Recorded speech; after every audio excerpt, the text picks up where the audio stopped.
Uh-oh, another bad call, Mike Walsh said to his cousin Kate Hopkins. Watch this. Tommy's going to explode. The Atlanta Braves manager, Tommy Blocks, shot out of the team's dugout. The Braves were 2 runs behind the Boston Red Sox in the 8th inning. Even though it was close, the umpire had just called the Braves' Pete Euchre out at first. Tommy ran over to the first base umpire and started yelling. He pointed at Pete and waved his arms wildly. "Are you even paying attention?" he cried. "He was safe, like a bank. Go back to Little League." The umpire stepped closer to Tommy. "Out! He was out!"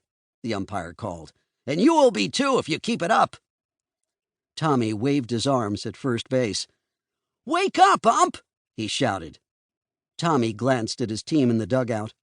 "Hey, look, guys, the circus is in town, and the clowns are wearing blue." The Atlanta fans cheered and whistled. The umpire leaned closer to Tommy. "That's it," he said.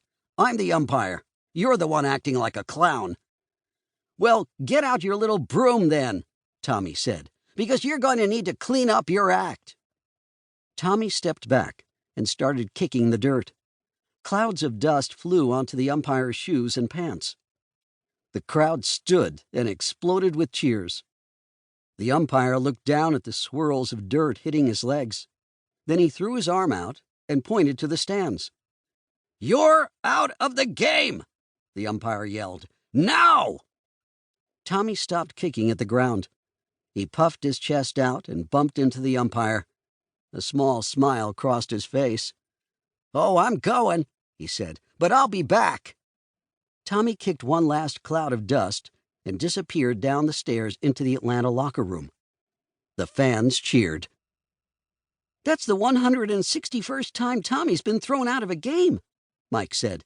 "It's the most for any major league manager. He says it gets the team fired up and helps them win."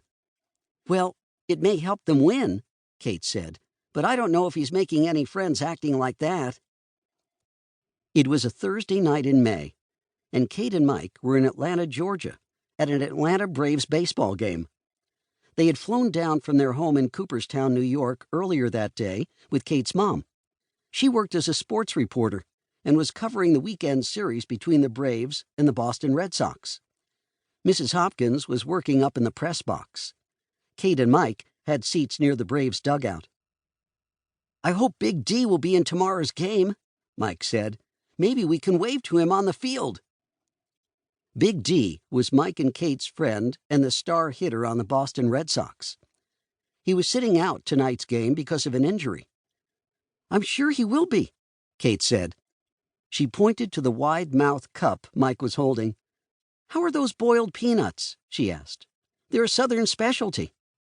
Mike dipped his finger in the container of wet peanuts and stirred them around. "Well," he said, "it's a little weird that they're soft, but I like them because they are salty." Mike put the cup on the ground and pulled a baseball out from the pocket of his hooded sweatshirt. He had bought the ball earlier that night. It was a special Hammerin Hank Aaron edition with the famous hitter's signature printed on it. Mike tossed it from hand to hand. "I can't wait to try this ball on the field at home," he said. "Since it's a Hank Aaron ball, I bet I can hit it a mile." "Maybe you can compare it to Hank's famous home run ball tomorrow afternoon," Kate said. She pointed to the rows of seats above left field. "My mom arranged a private tour of the Hank Aaron terrace up there before the game. We'll get to see the ball and bat that Hammerin Hank used to hit home run number 715 to beat Babe Ruth's home run record." "Cool," Mike said as he dropped the baseball in his lap. He clenched his hands and pretended to swing a bat. "Pow!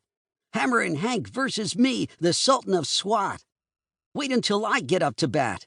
Then we'll really see who's the king of swing."